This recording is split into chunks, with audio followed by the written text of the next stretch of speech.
It's the biggest. All right, welcome to the biggest podcast. I go by the name of Miguel Rockwell. As per usual, I got my right-hand man on the right-hand side, the Hawkins Bird, a.k.a. Joe Hawkins. How you living? Large. Nice. Per usual. Yes. How you doing? I'm good, man. I'm good. Kind of tired. We ran out of Red Bulls today, so. Yeah, it's sad. I didn't have coffee. So. It's sad that we ran out of Red Bulls. It's also sad that we need the Red Bulls. It is in the sad. first place. I mean, that's where we're at in life. Yeah, it's sadness upon sadness. Yeah. Word. Well, we got a. Let's bring it up. Let's bring it up. We actually have a very exciting episode today. This is an episode that's at least 2 years in the making, probably. Yeah. Oh yeah. For sure. I feel like we've been working toward this. Yes, we have. We've been building up for it quite a while. We've been actively trying to get this person to come on the podcast and have been unsuccessful, but this has been our Mirror Craft month. Yes, it has. So this is actually wrapping up Mirror Craft month on the biggest podcast. So thanks to good old Mirror Craft, we were lucky enough to have our guest today, Nikkita Oliver. What's good, y'all? How you doing? I'm good. Good. Y'all, it wasn't 2 years. It was like maybe a year. Well, what year was it that you were running for office? 2017. Wait, did y'all ask in 2017? We tried. Dang. We hit up Giassi and we hit up multiple people, and we were trying to help promote you and promote the campaign. Make it happen. I took a picture. You in there. I took a picture with you on Broadway, you and Gabriel Teodros outside of the Jay Moore benefit, and I was trying to talk to you about it. Yeah, I remember that night. Do you remember me then? I remember that night. So anyway, it has been 2 years. Yeah, dang. Yeah. All right. Well, so, that's okay. It's all right. Thanks, Mira. You're here now. Yeah, we made it. It's the climax of the biggest podcast. Right, it is. It's only up from here. Or maybe we just quit after this. I don't know. We'll see. We're good. Anyway, I mean, we've got lots to talk about. We missed that ship, unfortunately. We felt like we would have been the deciding factor to put it over the top. The X factor. Yeah. Dang. Yeah. I'm gonna have to let all these campaign consultants know that. I mean, this right here is the X factor. Right? It's called the biggest bump. I mean, the biggest bump. Yeah. We should be careful with that one. Yeah, I know, right? I don't know if that's what we want to be known for. Oh, dude, you look like you got the biggest bump on you. What is that? Terrible. Okay. Well, if you take it there, yeah. Yeah. Well, okay. So typically, for the most part, our podcast guests are typically musicians. I'm that. You're that. Mm-hmm. What else? Entrepreneurs. Do we do that? Yeah, we do that. Okay. You are that as well. Yeah. I'm that as well. Yeah. Yeah. But you also have this other, political side. You're also a lawyer, correct? Yeah. All those things are true. Right. You're lots of things. You're a teacher. Yep. Yeah. Very hyphenate. I'm a little busy. Yeah. Yeah. That's also part of the problem of why it took so long to get here. True. Yeah. And I go to bed at 9 p.m. Okay. Well, there you go. So let's wrap it up. Yeah.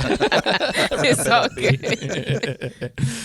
Well, we just kind of wanted to know, more about you and know about your history and your story and, get to know you. We had some good times chopping it up before we started recording. We did. We probably should have started recording sooner. All them folks are going to miss all the good stuff. I know. So where were you? You're not from Seattle, right? You're from Indianapolis. Is that right? I am from Indianapolis, Indiana. Okay.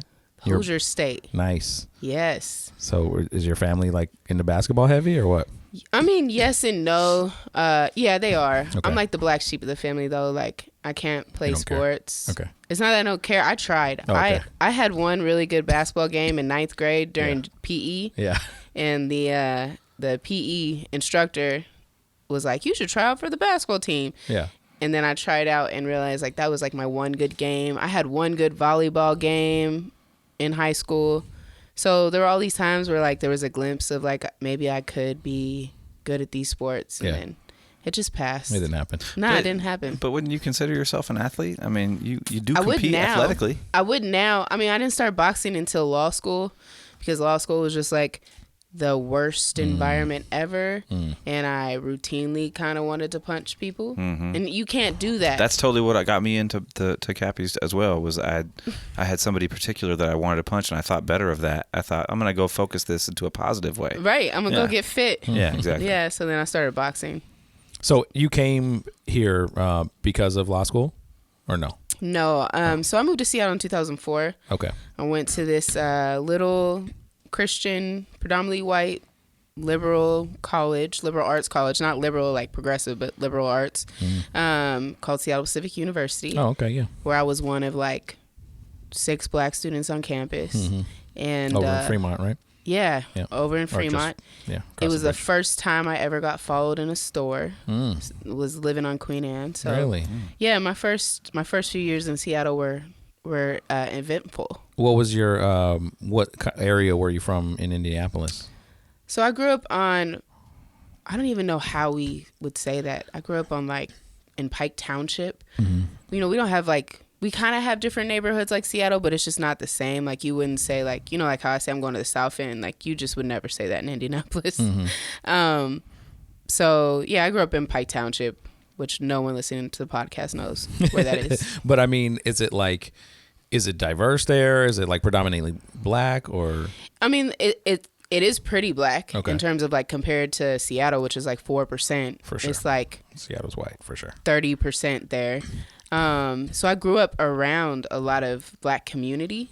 And so moving to Seattle was a little bit of a culture shock. Right. I expected it at like my little liberal arts Christian college, but I didn't know the rest of Seattle looked just like that. So it was definitely a shock. I remember calling my mom when I first got here and was like, yo, I'm coming home. And my mom was like, no, you're not. You're going to stay your ass right there. So yeah, then I got stuck here for a lot of years. So was it your choice to come out here? I mean, like, it was. So my mom had growing up in Indiana, it's like the Bible Belt. Yeah. And my mom's very Christian. She's one of the nice Christians. Not one of those. Same with my mom. Yeah, you know, she's great. And she loves the Lord. And she was like, if you go to a regular college or university, you're going to join the devil. And she wanted me to, she didn't say it like that, but she wanted me to go to a Christian college. And I was like, I'm not going to a Christian college in the middle of a cornfield. Like, what I look like in the middle of a cornfield. So I came to Seattle Pacific University during my junior year of high school for the nerdiest thing that you could ever do. Let's hear it. A Bible quizzing national competition. Bible cuisine? Bible quizzing. Oh, quizzing. Quizzing. Yes. I memorized all of 1st and 2nd Corinthians and then flew all the way to Seattle to compete against other teams from across the nation on who knew those 2 books of the Bible the best. And we took honestly, like, 5th. Would Bible cuisine be any like less nerdy? Like what would we eat? I don't even know. No, I think it might be almost more. That's why. We would make some wine. Right. Eat some unleavened bread. Right. Some fishes. It sounds really bland. Yes, it's very bland. Yeah, I don't think they were going to have some Johnnies for that. No. But yeah, so I came out here for that and was like, I actually really enjoy the environment here. And I literally mean like the climate. It was like rainy and I was listening to like some soft rock on my Walkman and went for a little walk and I was like, I'm gonna move here. It fits my mood because I'm moody. I'm kind of Eeyore like. I listened to Nirvana. So I was like, I'm moving to Seattle. So then I moved here because it seemed a lot better than like being in a cornfield for 4 years. You didn't have like other friends or anything that was coming out here? I knew no one here. Crazy. Absolutely no one. Yeah, it was crazy. That's pretty brave. Yeah, or stupid. I'm kind of a little bit of both sometimes. They go hand in hand sometimes. Yeah, sometimes they do. And then it turns out good every now and again. Yeah. So you finished at SPU?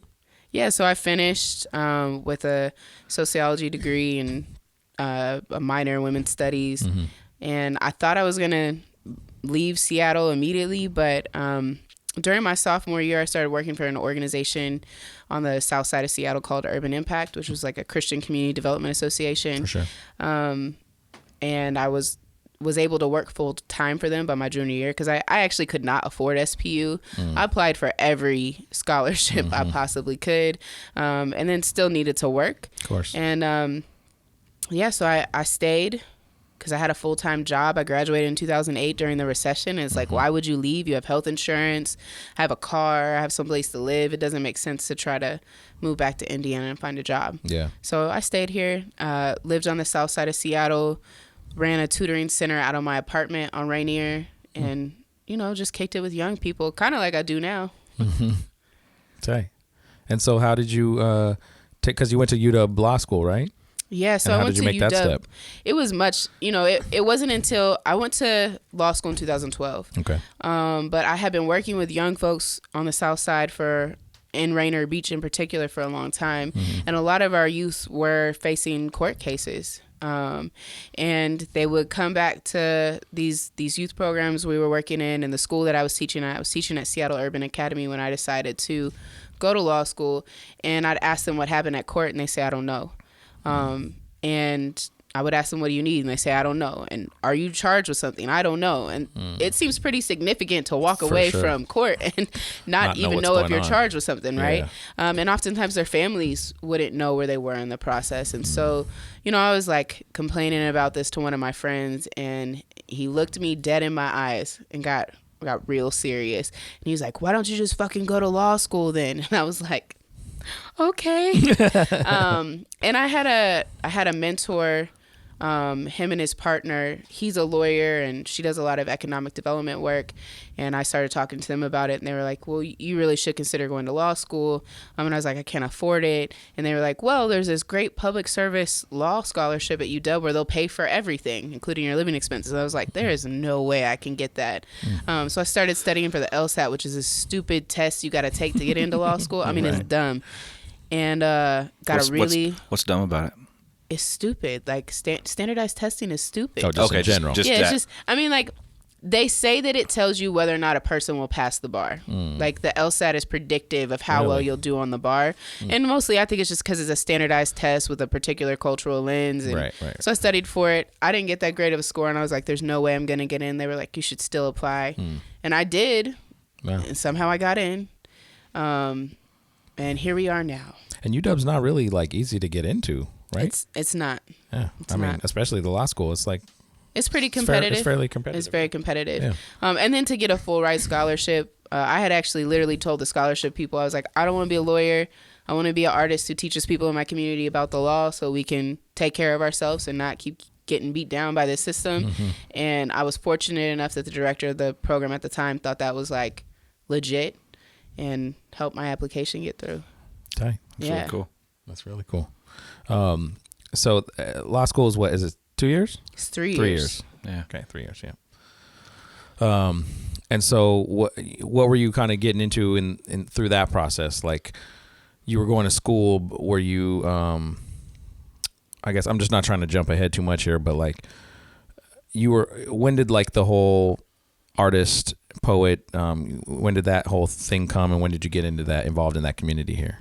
Yeah, I mean, art started for me long before I moved to Seattle. Right. I would say in a lot of ways, being involved in the arts, like, I think a lot of people say this, but legit saved my life. Yeah. Like, just in terms of having a space where I could self-create and self-recreate and experiment and try new things, and have a community. In high school, I was in, y'all know Glee, the show? Yeah. I was in show choir. Oh, tight. And by my senior year, I was in 2 show choirs, a concert choir, a symphony, after school theater, the arts was something I was very invested in. And I listened to hip hop, and I knew about poetry and spoken word. In fact, poetry is kind of like how I learned to read.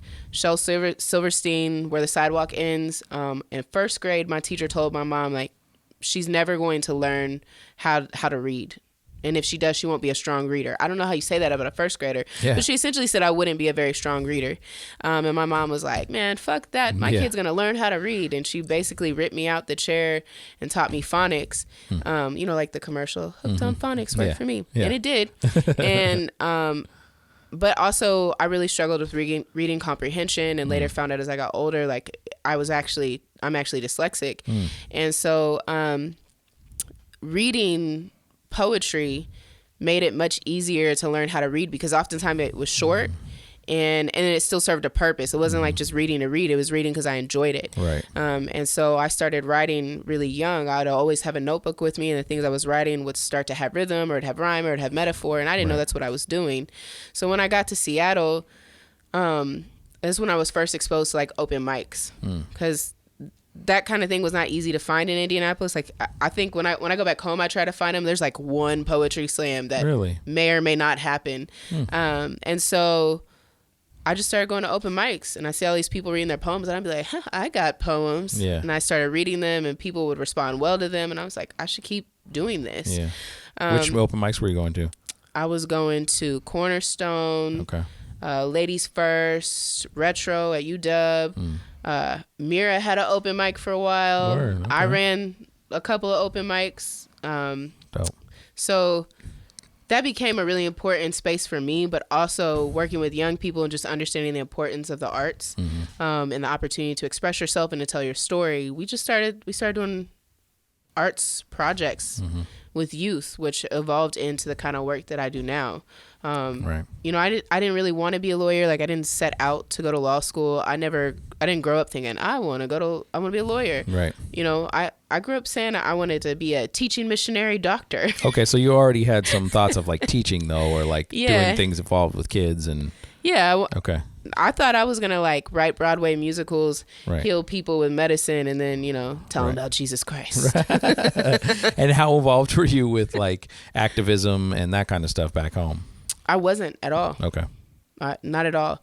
I definitely had thoughts about like the world I wanted to live in, but there's not a huge activist scene in Indianapolis in terms of like visibility of grassroots organizers. What was your family like? Were they like about that or? Nah, my family's not political at all. They think Okay. I'm weird. Okay.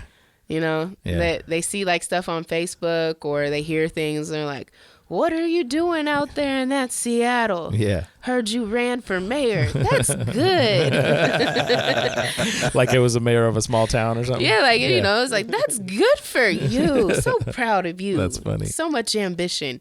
I mean, my family's very supportive, but they're not really political. Got you know? Yeah. And So your mom is black? my mom is white. Your mom is She's white. a nice little white lady. Okay. My father's black. And your stepdad?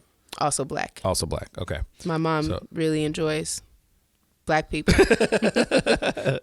That's good. I mean, I wouldn't She got a be black here. daughter. So. She does. So yeah, I'm just trying to get an idea like of what the household was like. Your mom's Christian, but then she's white, and it's like that's a different vibe than Black folks black in Christian mom, spaces. right? Yeah. I mean, and I grew up in both. I grew up in, I would go to church with my father and Right. like a more Baptist Pentecostal setting, Okay. and was raised around the music that's in that space. Yeah. And then I'd go to church with my mom, and I Right. was raised in that setting, and I played viola at church, and I sang in the church choir and on the worship team, Right. I know all the worship songs. So if you were involved in like all the show choirs and all that and going to church all the time, what kind of like music were you listening to at the time? I was listening to all kinds of things. You influenced by everything? I had friends who were not allowed to listen to quote unquote secular music. So we were listening to like Kirk Franklin Okay. and DC Talk and, like all the Christian groups who For like sure. I can't remember because I kind of blacked them out. Yeah. Gospel Gangsters. Was that a group? Wow. I had a friend in high school that, Christian rap was really trying. yeah, the Gospel Gangsters. Yeah. I remember that. I don't remember what it sounded like. I remember the name. I mean, I won't lie. I listened to a lot of Christian rock music in high school. Skillet was my shit. Skillet? Skillet. That was the name of the band. Did they give some backstory to why they called themselves that? I couldn't tell you what it was, but they had They were one cooking song something up. up. They were They were cooking Cooking up the Lord. Yes, the love of Jesus. They had a song called "Hey You, I Love Your Soul." Oh, nice. That's fucking That's a beautiful. heater. That And is a one banger, time I was remember. able to book them for an event for an overnighter. Nice. Where all these A Christian sleepover with kids- Skillet? we listened to a rock band and stayed up all night, Oh my guys. gosh, It was that's awesome. crazy. I think I might have held hands at that one. Wasn't Creed like super Yeah, popping in the Creed Christian was scene? also popping in the Christian scene. Yeah, I remember. But that. weren't they secular though? I mean, they were a crossover. They were group, crossover Okay. you know? secular. Yeah. So they Yeah. started in the Christian, and then they Yeah, but then they still kept a lot of like Christian themes in their stuff even after they crossed. You know, over. arms wide open. Yeah, with our arms wide open. I just thought that dude was always like, oh, Eddie Vedder wannabe. He just like, Yeah, his voice was for sure. his voice Definitely. For sure. Yeah. Yeah. So, I mean, there Yeah. was that area of music. I won't lie. I do love hymns. I love gospel I thought you were gonna music. say I loved him, like the Yeah, I Creed totally, singer. totally. I love him. Oh my God. Scott something, right? Had a poster. No, I did Sorry. not have a poster. I had Tyrese posters. Okay. You know, So that music too, R&B, hip hop yeah, too. I love R&B. I love hip hop. One of the things I miss about Indianapolis is there's like 7 R&B stations to choose from because in the Midwest, like we really enjoy our R&B. For sure. I came out here, I couldn't find one real R&B station. Yeah, You know, it's not here. and it's not here. why. It is not Which here. is I mean, people love R&B out here, but you can't find it on the radio. Yeah. Not at all. Not at all. So I can't wait to go home this week, flip through my favorite stations. Yeah. But yeah, I mean, I listen to a wide range of music, and that just really, that is a part of me that has not changed. Like, if you look at my little Spotify liked list, you would think I was confused, which is cool. I feel like that helps to influence just being able to exist in a lot of different spaces and rock with a lot of different people. Word. What? I just thought of somebody's. It's so off subject. I don't want to do it, but now I feel like I've interjected.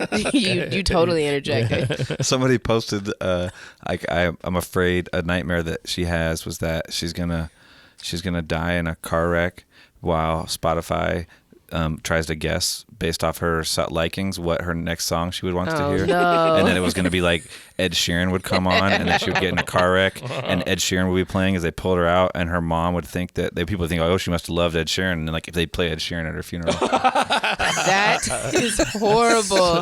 That's hilarious. Wow. That was a really funny. I is think pretty funny. that is pretty funny, actually. Thank you for that interjection. I'm now gonna turn off the automatic play on my Spotify and Pandora. Just see what cannot have happens. that help. That can't happen. The combo of like Creed and Apache Right. might lead you down that road. Yeah, I'm I think gonna stop Apache. I think I that. reached too far back. Sorry. Oh, gangster bitch. He's part of Flavor Unit. Yeah, I know. I think that's why I thought of him. I just watched that Latifah special. Okay. Okay, Have you seen it? I haven't. Yeah. I'm gonna get on it. The Roots or Questlove and Black Thought are doing this like series now on AMC where they're talking about like songs that changed the world, like hip hop songs It's that called Hip Hop Songs That Shook America. shook is America. what it's called. Sorry, yeah. Okay. And it's 6 episodes, and they break down a single song. So they have like a whole episode about Elevators by Outkast, and they have a whole episode about Jesus Walks, and they have a whole episode about Ladies First, Queen Latifah, Moni Love. Yes. A great song. Okay. And I'm about it's, this. And so, it's all about, it tells the story of Queen Latifah and her rise, and it talks about the Flavor Unit, Yeah. of which Apache was a member. Yeah. Tight. And that's where I got that from. That's where I pulled that from my brain. Yeah. I Do you, love it. do you know that song? I don't. Okay, But I'm yes. gonna go watch. That's why I the said I reached back too far, because I episode. think that's Yeah. before her time, for It is, sure. a little I bit. mean, yeah, 1986. That's as far as we go back. Yeah. it was Although, after like- that, but yeah. Well, see, It was early 90s though. You were Yeah. We're very gonna be- Christian-y. Right? I was Yeah. very Christian. Yeah. I'm and that's actually kind of my point. Like, I'm still trying to, like, I love hip hop. Mm-hmm. I love spoken word. I have a whole education I feel like I missed out on living where I lived. Like, I feel like Indianapolis is sometimes 10 years behind. And the young people that I partner with, that we do all this arts work with, sometimes I catch myself a little jealous, wishing I had the opportunity to have somebody teach me about the elements of hip hop, teach me about spoken word, show me like our history of what we that was being created while I was alive. Very intentional for like our liberation and our growth. Right. So Seattle has been hugely influential in terms of like the hip hop community that I've been welcomed into to like bring about kind of like this activist artist spirit. Right. Because if I'd stayed in Indiana, to be honest, I'm not sure I would have found that. Right. You might be a totally different person. I would be a totally have a- different person. Right. My mom's family all lives in like small town Ohio, like and so I totally know what you mean by that time warp. Like, I remember going to visit Ohio, and yeah, like the radio stations were cooler for sure, like because it was right outside of Cleveland, so there was cool radio, but it felt like a time warp visiting my family. Like just something about the energy and just the way people carried themselves. It felt like I was in it just felt like a different realm. It was not the same. I mean, it moves different. People have different concerns.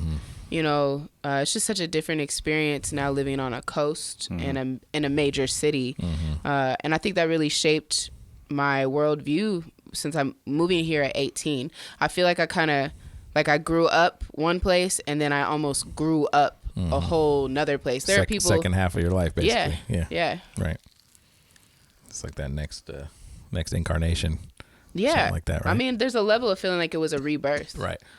And sometimes it does bring about like a sense of feeling very distant from like my birth family, because their lives move very differently. They live in such a different space. Right. And Seattle does have that weird bubble around it where we feel like everything's so liberal, but if you just drive an go to the east hour side. out, it's a totally different experience. Yeah. But what's so crazy is that like even here in the city limits too, it's like, you know, we think we're in this bubble where like people are progressive and all that, but there's really just so much. Yeah, all you gotta do is go onto like mynorthwest.com and read an article, and you're like, yo. Don't read the article. Don't read the comments. Well, that's what's crazy too, is a lot of those comments are for people that don't actually live in Seattle too, but they listen to that radio station. And they keep up on what's happening in Seattle for whatever reason. Yeah, right. You know. Yeah. I was tripping. This weekend I went to the Pike Place Market. I hadn't seen all the expansion they did to the market. You know, I haven't seen it. It's pretty cool. I mean, they threw a lot of money in there, and there's a lot of money. And it's, you know, you go there for lunch and it's $20 for a sandwich. You know what I mean? Like, opulence everywhere. Yeah. And then you go out and it's crazy. Like, it's a lot quieter. Yeah. Without the viaduct there. It's different. Oh, I didn't even think about that. It's way Yeah. different. It's just a different vibe. And I'm like, and then I'm looking around at all this. Yeah. And then I'm like, oh yeah, Seattle's dying. I forgot. Yeah. I mean, I think Seattle is rebirthing itself for a particular group of people. It is. You It's know? just such a different place than like how we So grew up different. here, you know? It's just a totally different city now. I mean, it's even different than when I moved here in 04. Oh, yeah. You know, Yeah, for people sure. tell me how different it was in 04 from the way it was in the 90s. Yeah. But, you know, you look at the skyline is drastically different. There are buildings there there's hella buildings, Yeah. you know, that didn't exist before. Right. You know, over 700,000 people live here. Well, even like I grew up close to Green Lake, which I could never afford to live by Green Lake these days, you know, but like I grew up there and It wasn't like a super like rich area or anything. no, it was just, It's you like know, and middle class. yeah, I think my parents bought their house in the 70s for like 20 grand. You know what I mean? Like it was, you know, and that house is probably $1 million now, you know? But I got off of the freeway because traffic was so jacked, right? So I get off and went to take 99 here, and I was driving through just my old haunts, you know, and it's just like it's like skyscraper apartment building where, you know what I mean? It's just like the whole, even Green Lake is just Condos. completely transformed just because of all the condos, and then there's, you know, commercial ground floor, residential upstairs, and places I can't afford. It's just different. It's a different city for a different group of people, it seems like. Yeah. So let's talk about that then. Like what you know, what was the progression for you as far as what made you decide that you wanted to get into politics and, you know, run for mayor? Yeah, I'm not sure I even still want to, if I want to get into politics, you know, post 2017. Right. You know, I find that I just want to be of service to community. And so in 2016, after 45 was elected, I had just come back from Standing Rock, and we had lost a friend on our way back from Standing Rock. There had been a car accident. And there was this moment of us having conversation with each other, of just realizing is if electeds and corporations just did the right thing, there would have never been a reason for us to be driving through Montana late at night to get back to Seattle, and our friend would still be alive. And you know, you could take that farther and farther. Like, there's so many decisions that people in places of power and business make that impact the lives of folks they'll never know, but deeply impact them sometimes at a life or death level. Well, and speaking of Standing Rock, like it's not being very well reported, but there was just a huge leak Yeah. from that very pipeline. And it's it's catastrophic damage to that region. I mean, it's from the pipeline that people were protesting. The very pipeline. There's been multiple already, but one just occurred like within the last couple weeks or a month or so, and it's. I mean, and the question of the pipeline is and that's the thing. It's not being reported on really. Yeah. Right, and part of that's because the question of the pipeline is it's not will it burst, will it leak? It's when will it burst? Because they always do. Yeah, because they always do inevitably. Right. Yeah. It's inevitable. Yeah. And so just it was asking those kinds of questions amongst like honestly a group of artists and organizers, and us thinking about like what else could the world be, and feeling frustrated about what happened in the 2016 presidential election, and feeling like we can't do anything about the federal level right now. But what can we do? We're organizers, we're artists. Like we want to imagine a better world, and then we want to make it. Yeah. And so we decided we wanted to influence our local elections because Seattle King County has so many resources. There's absolutely no reason for people who want homes to be houseless. There's no reason for people to be hungry. There's no reason for folks to be without health care. There's no reason for Rainier Beach to have not received a remodel since the 1970s. For real. And so we wanted to, instead of just complaining about those things, figure out how do we get deeply involved. And more importantly, how do we get our community, especially the impacted community, into a place where we can effectively organize at that level? Because there's a lot of information that's just hidden from us or we don't know for a lot of reasons, and we wanted to make it accessible. We didn't know what that meant. We just knew that was the goal. So we just started getting together and like having meals, getting drinks, having coffee, and that group. Who was getting together?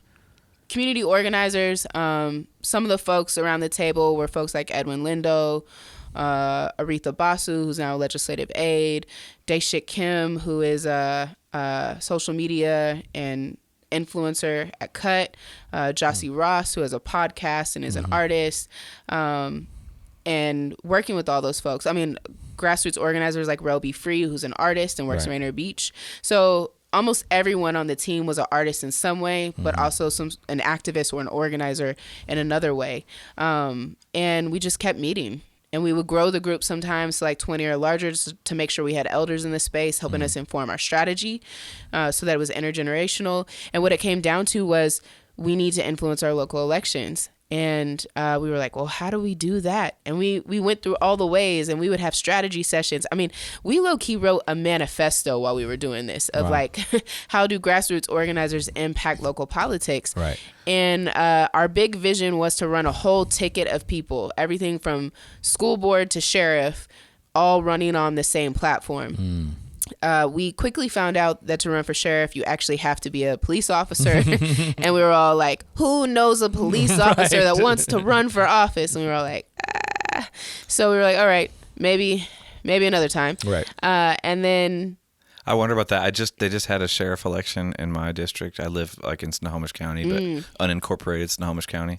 And I wondered, I was reading their history, and I'm sorry to like totally interject in your life story. I know where I'm at. But I was just wondering. I did wonder what it took to be qualified. It seemed like based on their resume, it seemed like just about anybody could run for sheriff. Like, but I guess they must have been police officers at some point. I mean, in King County, you have to have gone through the academy. Okay.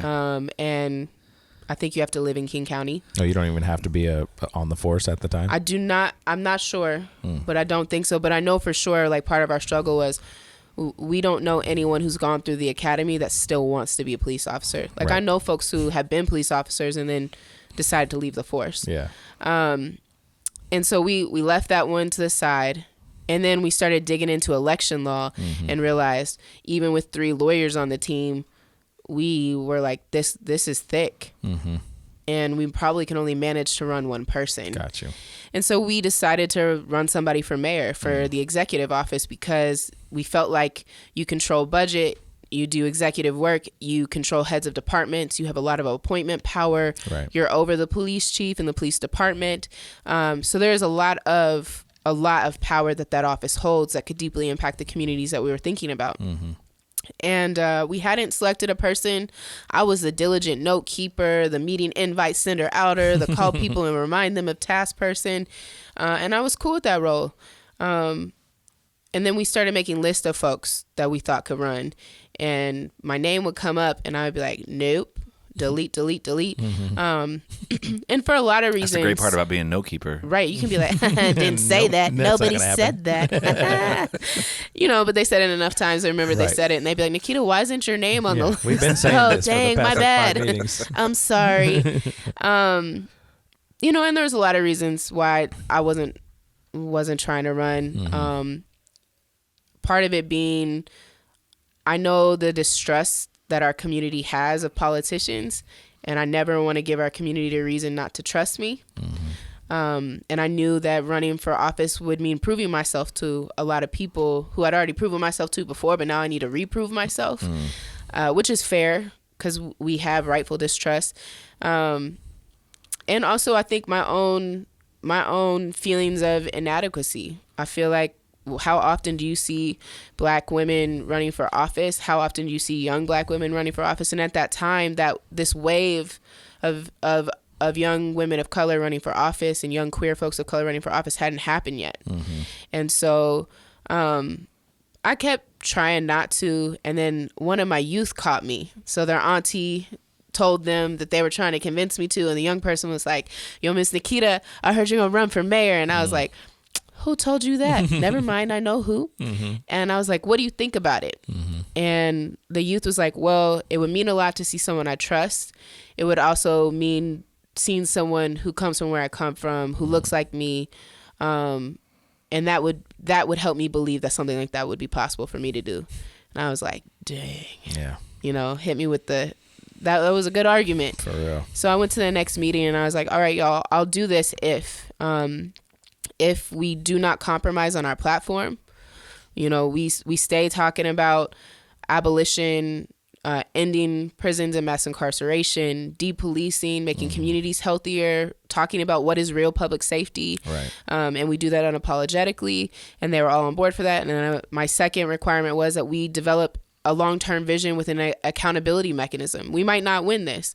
And if we don't, I want to know that we're going to stay in the work for the long haul. And if we do, oftentimes people get into office and the office changes them more than they change the office. I don't want to be that person. So I need to know y'all are going to hold me accountable, even if that means harshly calling me out.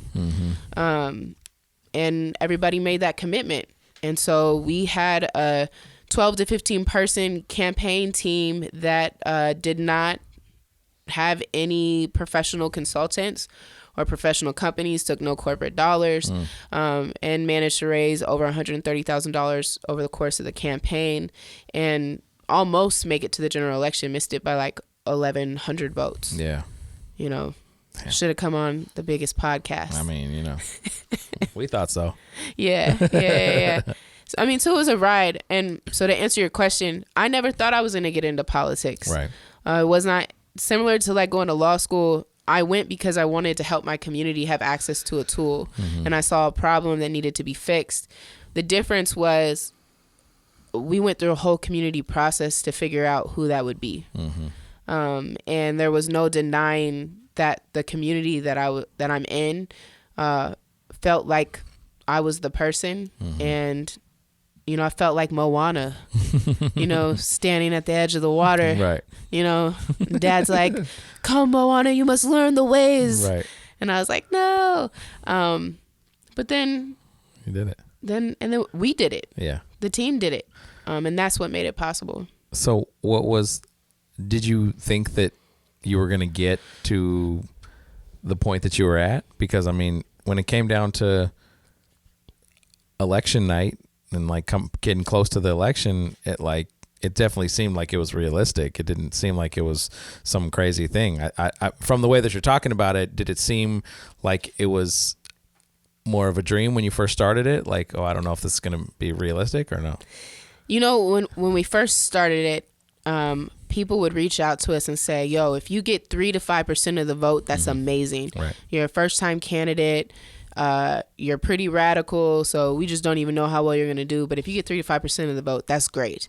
And so we kind of had that in the back of our minds. We're always trying to figure out, well, then what's the long-term strategy? Like, if everybody's telling us we don't have a chance to win this, how do we get the most impact for the community we want to serve? And that's where having that unapologetic platform was key. But I realized there were 2 moments that really blew my mind. I guess there were 3. The first was the day we announced, and one of my youth was like, yo, Miss Nikkita, on my local Twitter, someone with your name is trending. And I hadn't checked my phone the whole day because I had been teaching poetry classes at Washington Middle School. And I was like, really? So I went and I checked my phone. I had over 1,000 little notifications on Facebook. I had hundreds of messages, and I knew then, like, people were really feeling the opportunity to have someone different. Yeah. Then we had the day that we had the big launch party, and I had been at another event with Jossie for Socialist Alternatives. They were having this big convening, and we pulled up to Washington Hall, and there was a line all the way down the block just to get into the building. And our campaign team was like, yo, we got to take you in the back because we don't think you'll get in the front. And when I got in and got on stage, the entire Washington Hall was packed. It was hot in there.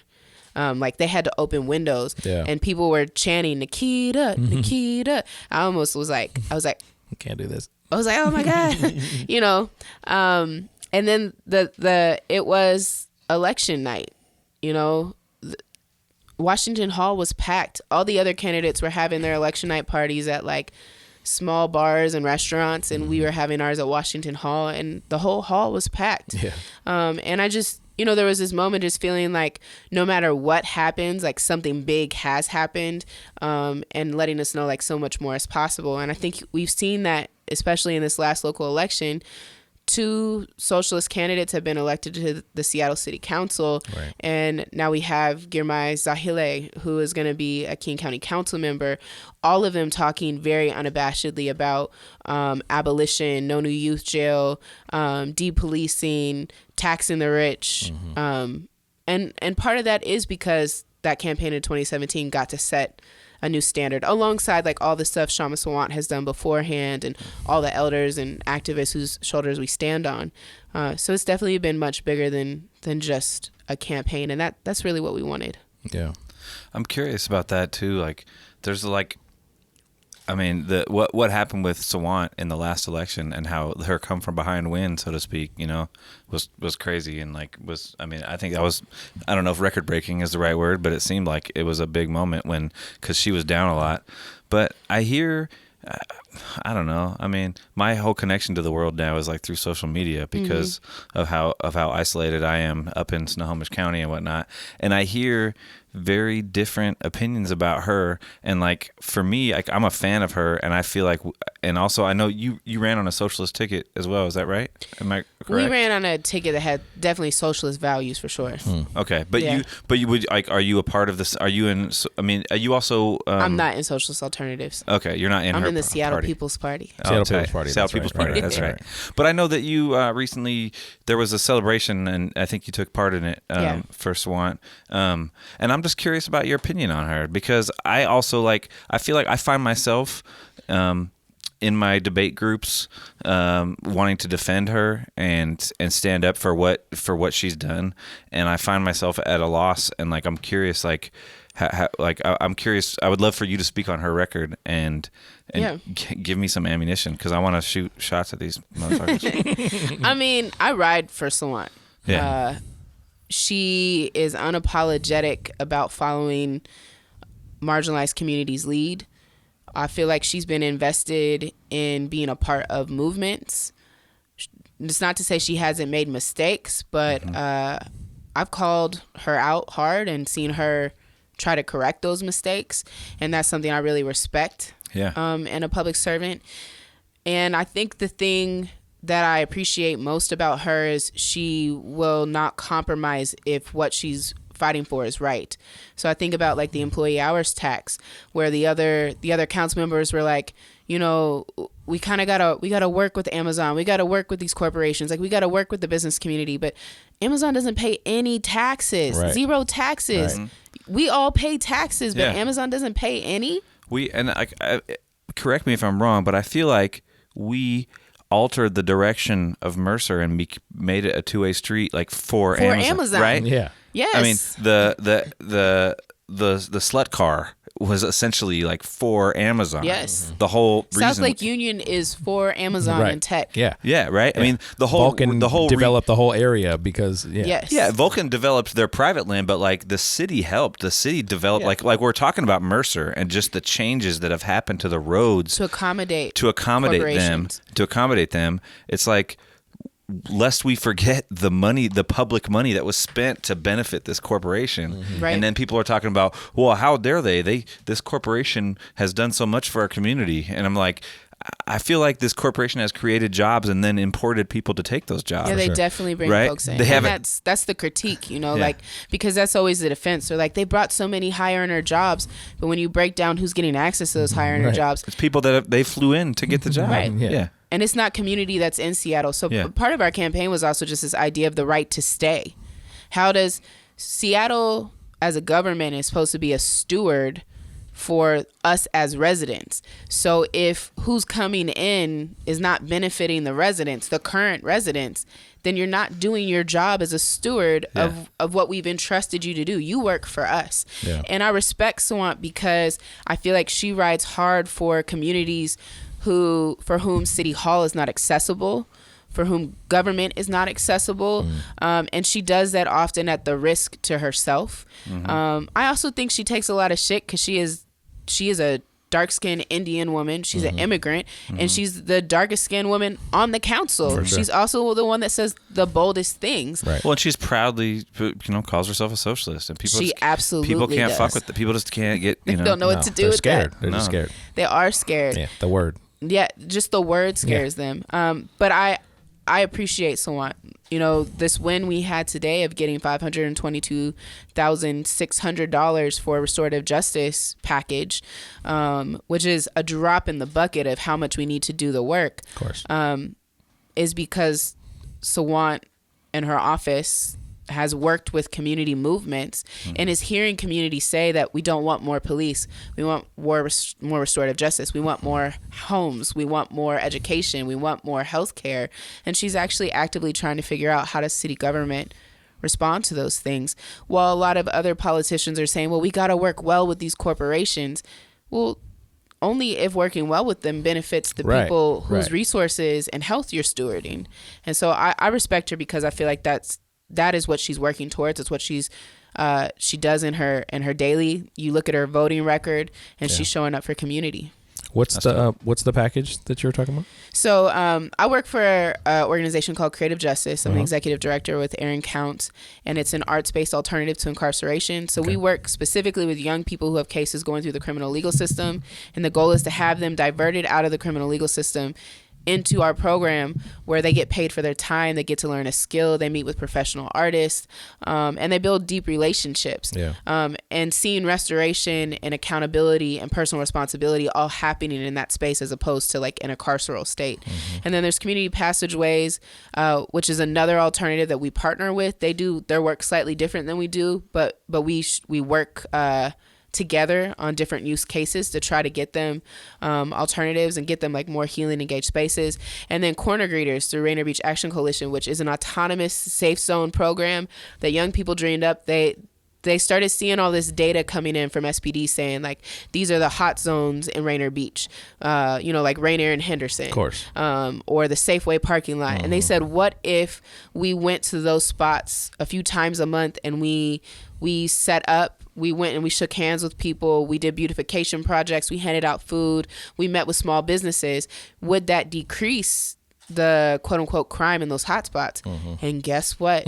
It did. Yeah. And so the package is to fund some of the work that those three programs are doing. Dope. And the reason we wanted to propose it as a package was because too often you see nonprofits fighting each other for funds instead of working with each other to get funds that benefit them all. And we really wanted to model what does it look like to, as a continuum of restorative justice programs, be advocating the city actually invest in things that we want together. So the package is dedicated specifically to a few different organizations?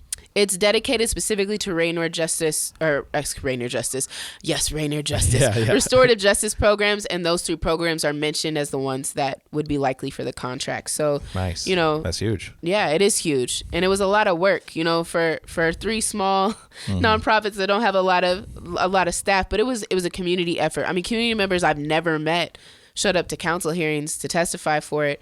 The council members' voicemails were full for days. Of people saying we want restorative justice. I don't know what other messages they had, but I'm assuming majority was for that. Right. And it's a huge win, and it happened because Sawant's office and community folks were able to synergize our energy during this budget cycle and push for things that start to decriminalize our communities and humanize us. Yeah.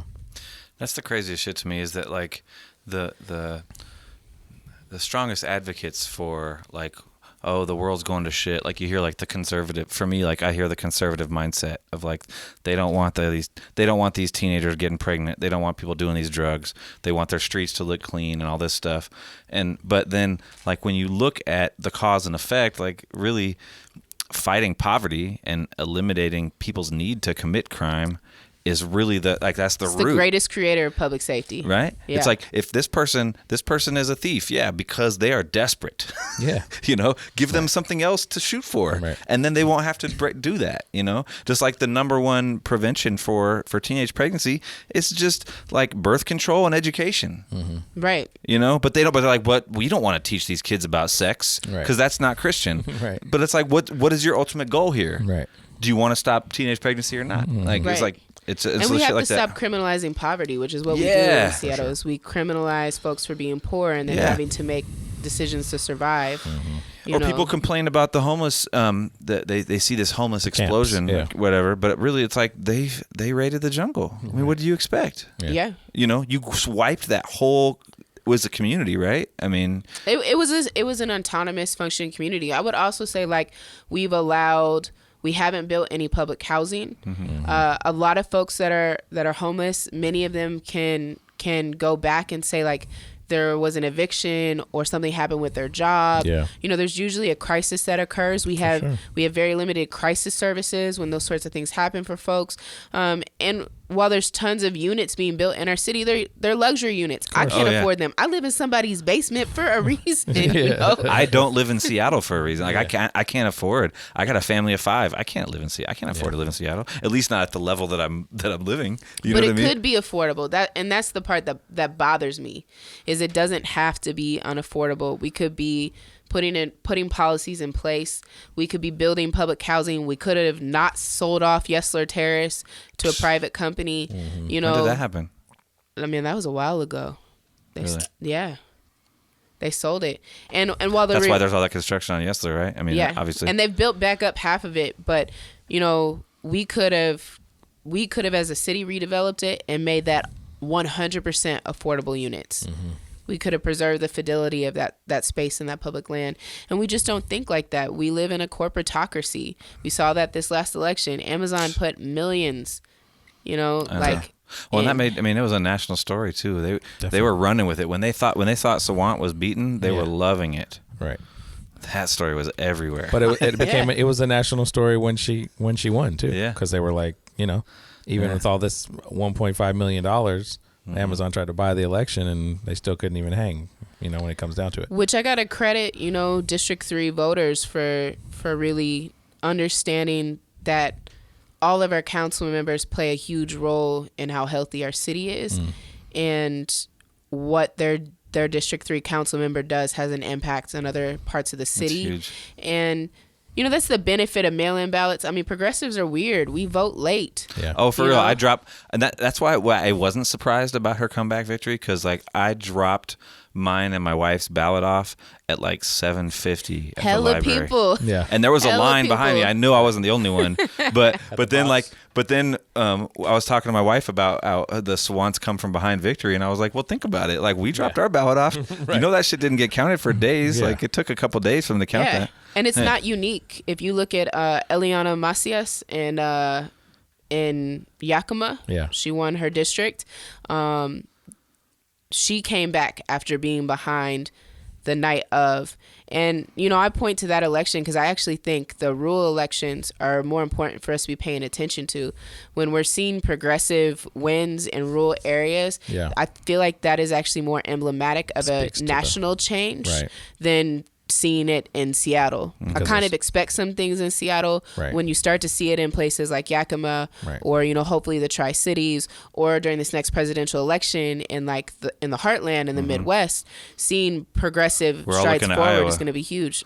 Yeah. Where it's like historically more conservative, right? Yes. Well, at least the voting. The voting Then is. that's And what it is. It's important to see those strides forward. So, that's what I take away from this election is actually, looking at places like Yakima and seeing progressive candidates win there shows you that what's happening in Seattle is not isolated, that there are a lot of people trying to look for something different, and that's really exciting.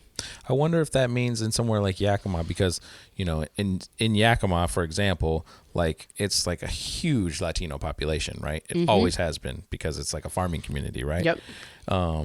But I wonder, does that mean that there's just like a lot more Latinos voting now, or that the people that are the other people that are out there are just getting more progressive? Yes and yes. Yeah.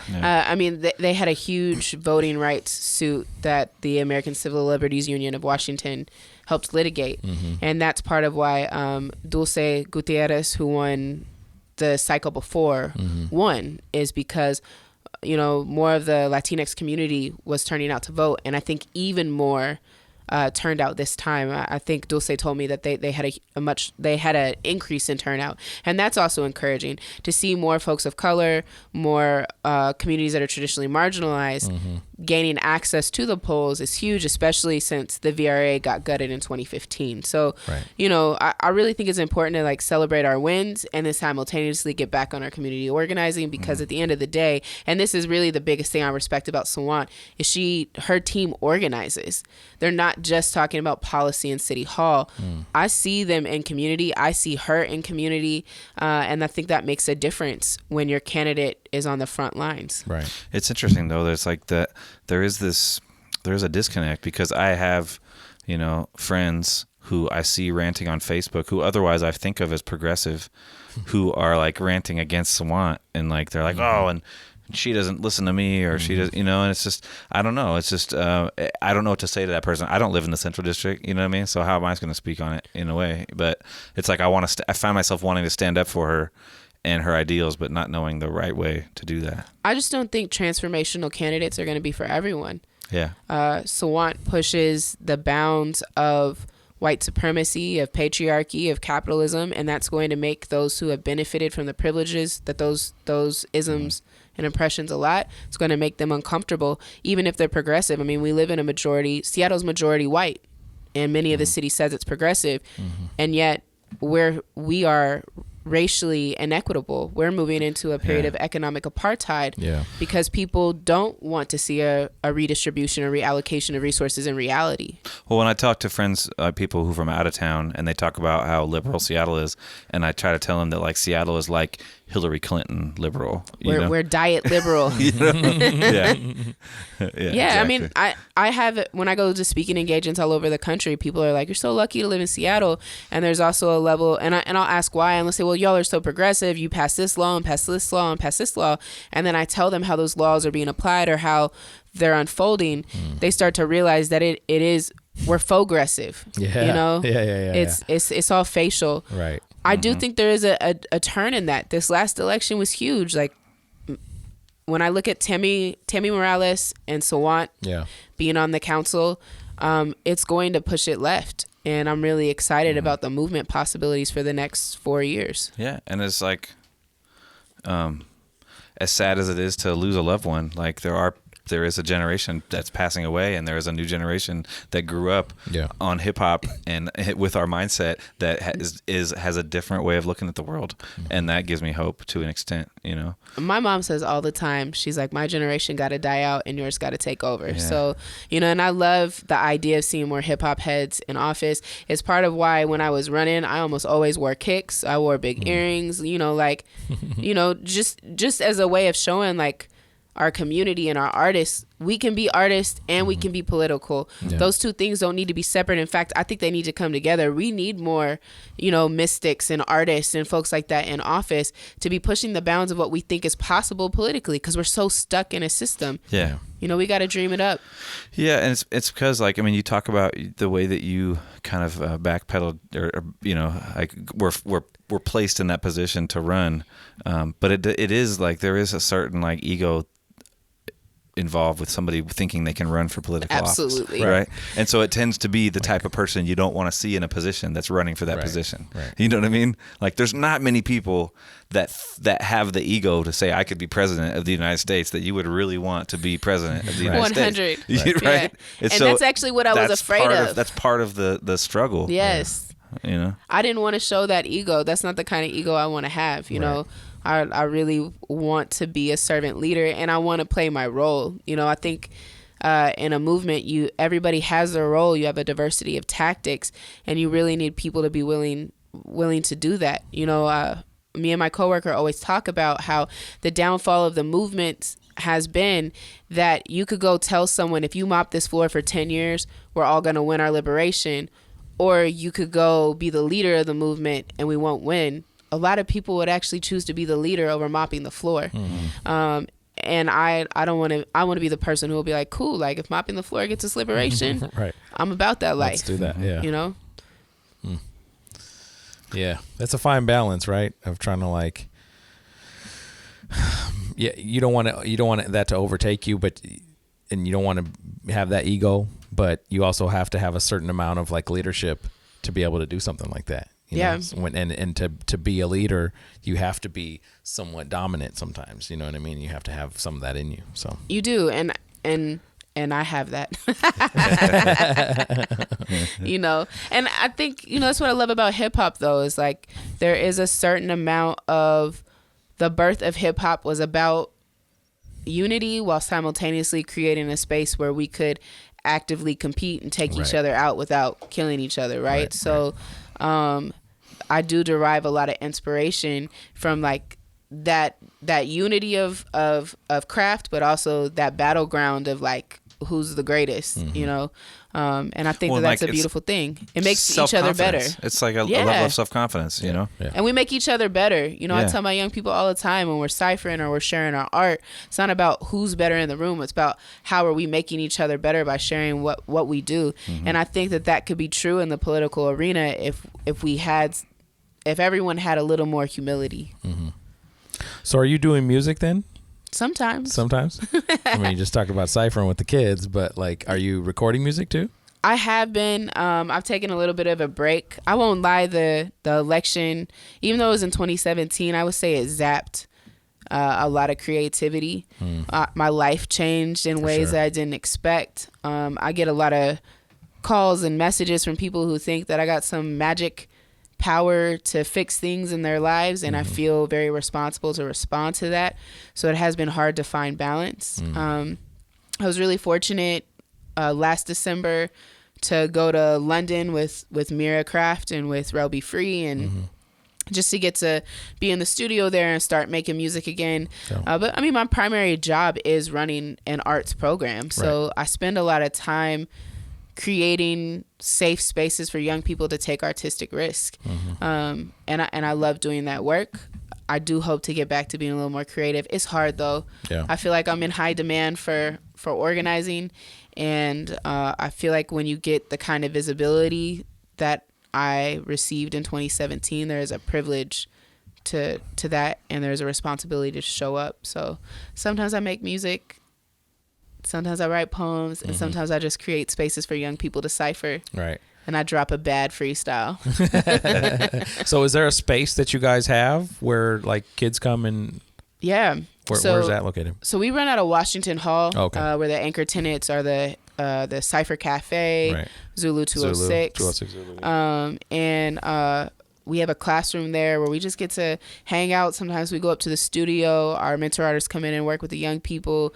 We throw paint around to the chagrin of the building owners. But yeah, we just get to work with artists there. Dope. And have a good time. Did you make it to the film festival last weekend? I didn't, but our youth had a film in it. Oh man, I know. I wanted to go, but I had family stuff. So. Yeah, I heard it was really good, Tight. and the lineup looked tight. Roby Free, also had a video in it. So I'm excited that there's more stuff like that happening in the building, and that our youth are getting to create pieces that end up in spaces like that, because there's something real wild when you see your art in a space you didn't expect to see it alongside other artists' art. It starts to transform your ability to think of yourself as an artist. So I love seeing that light come on in them. Right. And so what's the deal with politics? You said you weren't really like sure if you wanted to be involved after what happened. Yeah. Running is always a possibility. When's the next election? 2021. 2021. Okay. Why are Seattle mayoral elections in an odd year? Is that normal? I just think that's the way it is.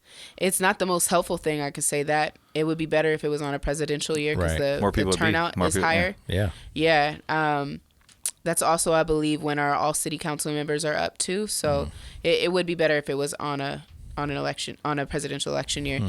Yeah, I mean, running is always a possibility. Have you still been meeting with those groups of people or on a regular basis? There are meetings that are always happening. Okay. Sometimes I get random texts that just say 2021. So I know people are thinking about it. And since this last election, the number of folks that ask me if I'm going to run again is huge. I got asked 5 times today alone. Wow. And not including us? Not including y'all. This was just me being at City Hall and running into community members during the vote. So I'm thinking about it. I'm not sure. Like I said, I want to serve community, and I'm not sure politics is always the best way to do that. Yeah. I'm deeply taking into consideration all the love that I've gotten from folks and all the requests to run. I think for me, what's important is I do not believe that politicians change the world. I think movements do. And a politician can only do what a movement is required to achieve. And so for me, it's about is there a movement there? Are people committed to being in the long haul for that office? Because it's not going to... Look at how hard Amazon fought just in an election. Imagine Mayor Oliver. Right.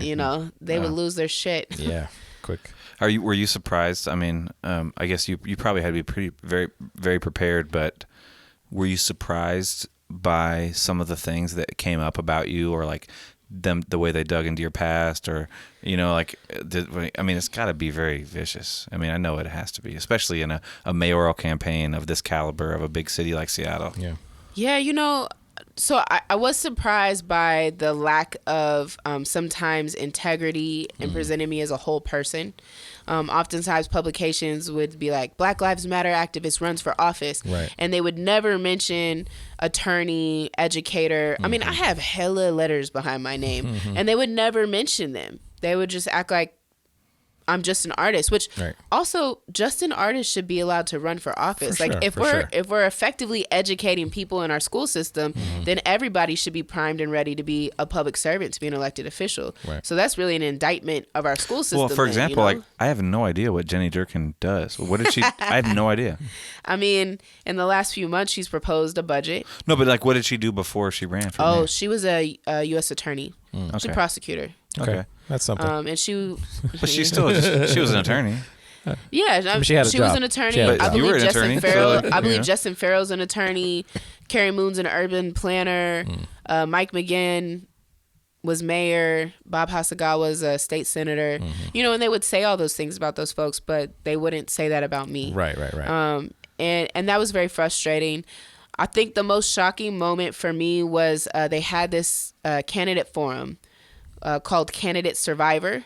And during the forum, Jenny Durkin does this talent piece. We all had to do a talent. And she pulls out these little dolls that are of all this front runners of the campaign.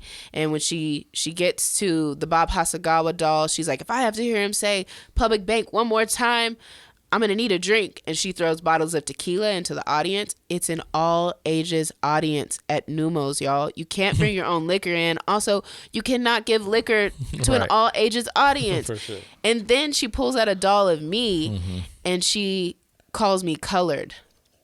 Essentially, she says, I remember that. and the next day, the Seattle Times is like, oh, it's just a faux pas.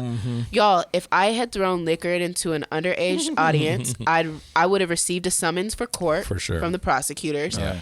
And if I had called, like, say I called white people crackers, Right. it'd have been all over the media. Yeah. You know, my campaign would have been ruined. For sure. And that was just shocking to see how They gave her the pass. white and wealth privilege Yeah. plays out. Like, you get a pass by the Seattle Times to do things that are Yeah. just wrong. And it's like they give the excuse, the ignorance excuse to you know, it's just like the same as that kid who, you know, got off on affluenza. You know what I mean? Like, Yeah. you know, like that shit really happens in It the really world. happens. It's But crazy. I have to know everything. Yeah. Like, there was never a time I couldn't get things wrong. No.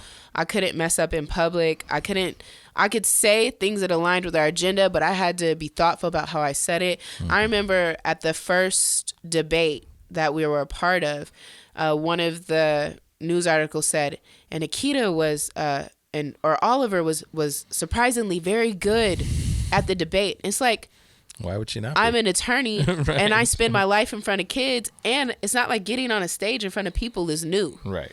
You know, and then, you know, the funny part of the campaign was every time we'd have a debate and the other candidates would be like, what Nikkita said. And I'd be like, well, if everything's what Nikkita said, Elect me. Well, yeah. right, let's just go with let's this, go you know? Nikkita. So, yeah, I would say it was definitely a shocking experience. And I think the part that makes me not want to run is people play dirty. I found out after the fact how much opposition research there was about me. I found out that other campaigns had like private investigators looking into my background. I got a phone call. I got a voicemail where someone told me they're going to put all us monkeys in cages.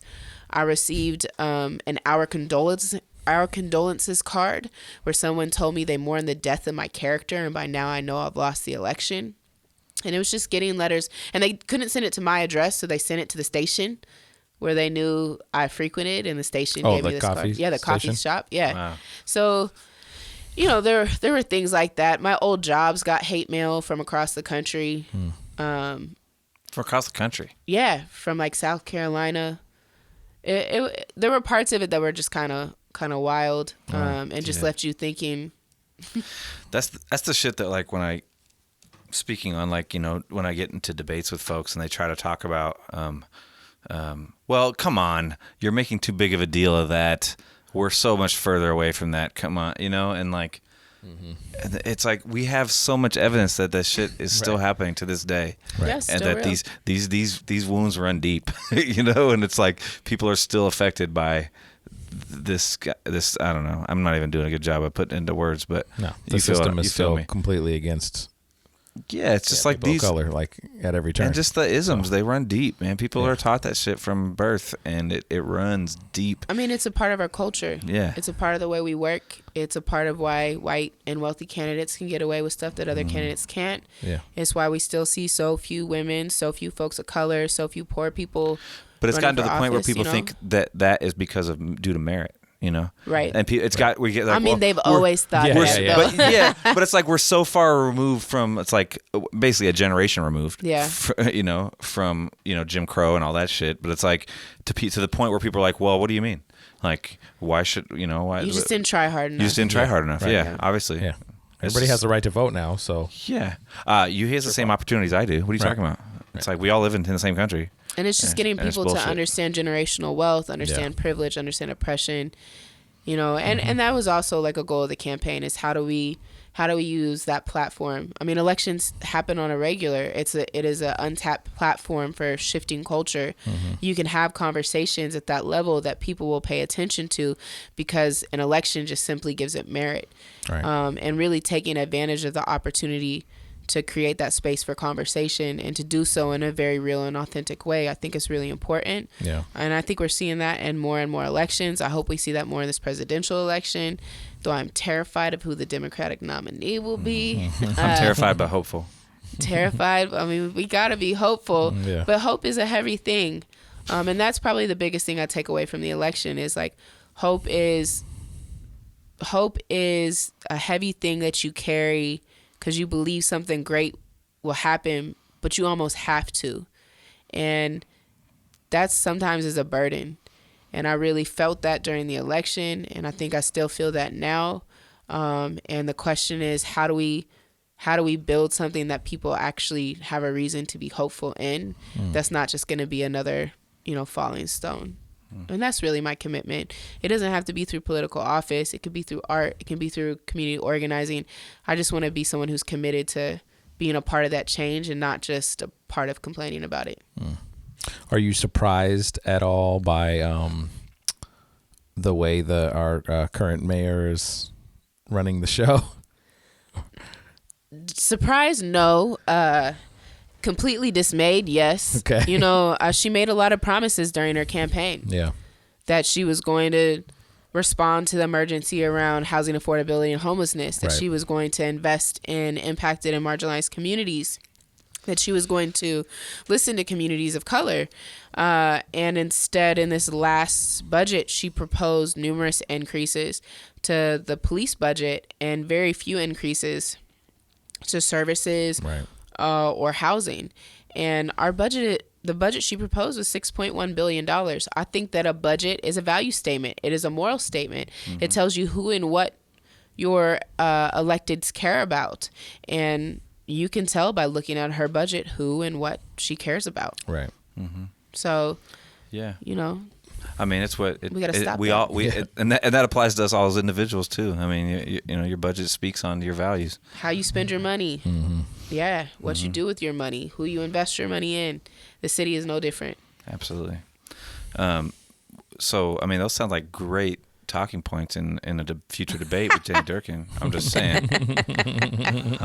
She ain't ready. I know. That's what I'm saying. That's the point. Yeah. That's exactly to my point. Yeah.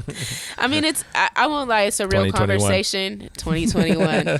It's a real conversation. It's not out of the realm of possibility. It's not out of the realm of possibilities. And, I'm committed to serving our communities. If that is the way the universe calls me to, I'm here. Nice. I'm here. Yeah. So, Mike asked you about your creativity in music, but you did just publish a book this year. Yeah. So you are being creative in other avenues. Well, last year. That was last year? Published it last year. Well, forgive me. Yeah, you're forgiven. I just bought it this year. You were Lame. late to the game. Late. That's better than me. I don't have it. So Yeah. You should go on my website and buy it. okay. What's the website?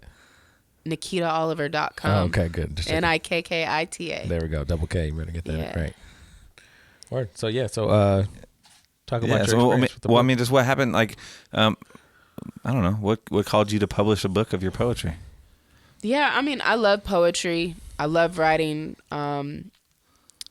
I have actually avoided committing too much of my work to page in terms of publishing, because as a spoken word poet, I think what I love about the performance aspect is that the piece gets to evolve. It gets to be alive, and it can change with your audience or your environment. And so, but it got to a point where I felt like you got to have something to give the people at some point. Yeah. I would do all these shows, and it's like, I'm not going to give people a YouTube video. I mean, I guess I could.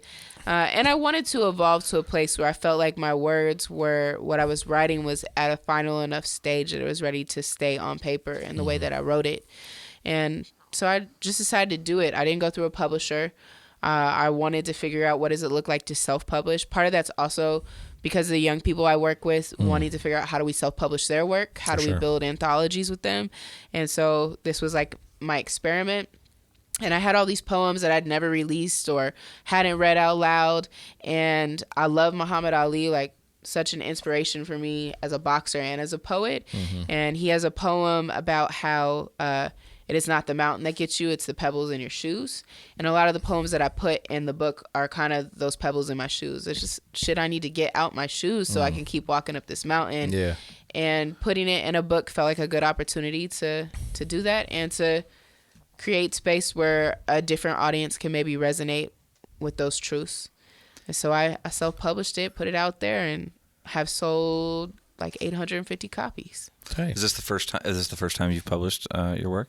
It's the first. No, I've published a few things in South Seattle. Well, I mean, Emerald. you have articles. You have written articles. But I've published a few poems online, but nothing in like the Never form a of a book. book. Yeah. You know, there's some commitment there to a book. Yeah. You know, I take it places with me. People pull it out on podcasts. Yeah. So unedited, limited runs of it too. there we go. Yeah. You got the early edition. Yeah. Congratulations. But and yet I was late. Yeah. So Well, what's the new edition? What's the new edition? So a friend of mine had heard me say I wasn't going to make any more prints of it. I had maybe sold like 300 at that point, and they were like, "Why?" And I was like, "Well, because I've read it so many times. Sometimes I miss the typos, and I just don't want to ask anyone to spend time editing my little chat book." And Chapbook. yeah, Yeah. And someone was like, "Well, I'll edit it, and then you can keep printing runs of it." And so it got edited for me. All the typos are now gone. It is pristine and great. Nice. and you It's can get that at amazing. NikkitaOliver.com. You can. Yeah. Is that the only place to get it? That is the only place to get it. Okay, Well, okay. sometimes it's at the Postman in the Central District. The Station Coffee Shop has offered to sell some, but Right. for the most part, I just sell them online. Okay. Self-distribute, Right. You're not doing self-publish. any like other large corporations or anything like that. And that's Amazon a or great. anything like I that? actually, so when I was trying to self-publish, I had asked people, what are my options for self-publishing? Hella Right. people were like, create space. I think that's what Amazon's little like self-publishing tool thing is. is called. And I just could not bring myself to do it. You know, I didn't want them to own my material in any way. I would have felt bad having people purchase my books from a corporation that has in a lot of ways put small book businesses out of business. Right. And so instead I decided to go with this group called 48 Hour Print. And they're actually dope. I mean, it's really affordable. They'll print your books quick, gets you in like a week. Okay. And it's actually been a really good experience of just figuring out ways that I can self-print. So you have a bunch of them then that are just printed, I got like 125 left. and you like when someone orders it off the website, you send it out. I personally mail it. Nice. I touch it and Nice. write their address Yes, down. there you go. It's very personal. Well, now that I got you in person, I can get you to autograph my copy. Yeah. Didn't you get that in person the first time? No, I ordered it from our website. Oh, okay. Yeah. You're on it, bro. I'm about it. We've discussed this on the podcast. Sorry, I forgot. I support the arts. I know you support the arts. Fucker. You way more than me. Support your local artists. Yep. Yeah. Yep. I mean, it is Black Friday on Friday. That's And, one day I don't spend Monday any money. Cyber. You shouldn't spend don't. anything on Black Friday, But but it'll be Saturday Cyber is Monday the next day. Shop small, right? It is. Saturdays, yeah, shop small. So shop small the next day. Black Friday is actually the worst day for the planet in terms of like corporation day. So people should just not shop that day. Yeah, I'm highly against it. Yeah. I refuse. I don't care what kind of deals they got. I'm not going to no superstore. You don't want to trample somebody's auntie to get get a the Beanie limited Baby? edition Star Wars. I don't know. And it makes me mad too for like people. Like these people have lives too, and like there's like J.C. Penney making people show up like on Thanksgiving. Oh yeah, now because it used to be like Yeah, it used to be 6 in the morning, Or then they were like, okay, and then we're it gonna was, like, open midnight at Friday. Yeah, and now they're now it's like 8 p.m. 8 p.m. on Thanksgiving. And these motherfuckers gotta go to work. Like Yeah.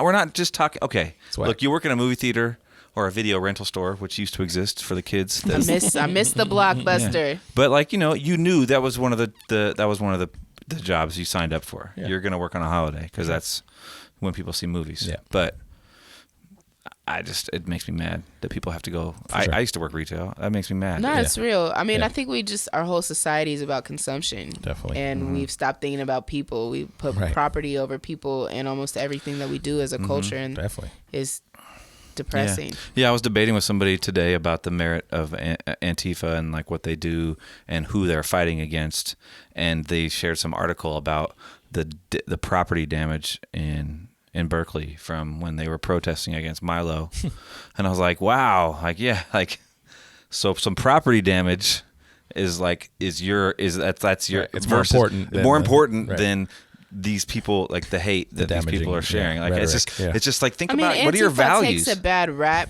for property damage, but property damage has historically been a huge way for any protests to create an economic impact, but also visibility. I mean, like, just WTO, the anniversary is coming up this week, the 20-year anniversary. And property damage has often been a way to get people to pay attention where they otherwise would not pay attention to you just sitting in the street, and it creates an economic cost. And we pay economic costs all the time. Even that was, I mean, they get co-opted. These kind of movements get co-opted by people who just want to break shit. Yeah. I mean, it happens. It does happen. I'm never going to say that doesn't. And I've gotten into arguments with folks at protests about, look, I understand that's the way you want to do things, but we have people that are more vulnerable than you out here, and they can't take the risk of arrest. So could you be a little more thoughtful about who's here? I've had that argument. I also think,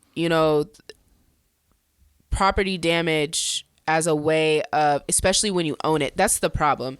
You have people who don't want to own the property damage that they did, because they don't want to go through the whole process.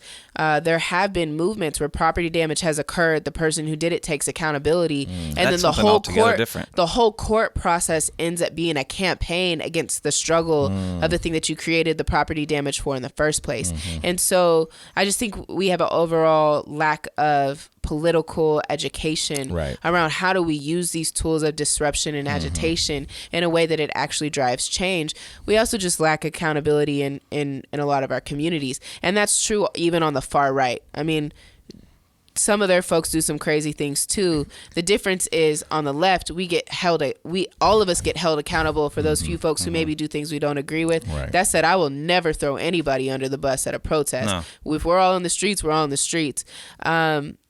But the right doesn't get the same level of accountability or expectation. For example, the Charlottesville, the guy who drove his car into the crowd, he's a lone, lunatic. He doesn't represent them. Right, he doesn't represent the right wing at all, Although he's only there because of everything you said, but he doesn't represent you somehow. And that's the complication there. And I just think it's really important, for me, when I'm in the streets with the Antifa, is I know what I'm there for.